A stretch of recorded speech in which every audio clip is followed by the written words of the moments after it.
بعد رسول جب ہوا زہرا کا انتقال، اس وقت تھے حسین و حسن دونوں خرد سال، ماں سے بچھڑ کے زینب و کلثوم تھی نڈھال، 40 سال تک نہ ہوا غم کا اندمال،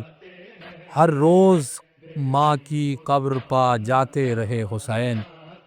ہر شب کو ایک چراغ جلاتے رہے حسین، لگتا تھا دل پہ جب بھی کسی غم کا تازہ داغ،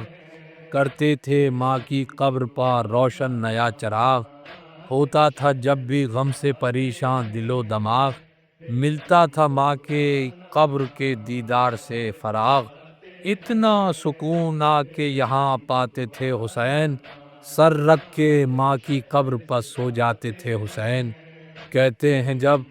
مدینے سے شہ نے کیا سفر، نانا کے بعد پہنچے تھے ماں کے مزار پر، پہلے تو آنسوؤں سے کیا تھا زمیں کو تر، پھر یہ کہا تھا قبر کی مٹی کو چوم کر، اماں حسین پر یہ قیامت کا وقت ہے، اب شیر بخش دیجئے رخصت کا وقت ہے، فرماتے تھے یہ رو کے شہنشاہ خاص و عام، اماں قبول کیجئے اب آخری سلام، ممکن نہیں مدینے میں شبیر کا قیام، اب کربلا میں ہوگا ہمارا سفر تمام، اب صبح و شام حال سنانے نہ آؤں گا، اماں میں اب چراغ جلانے نہ آؤں گا۔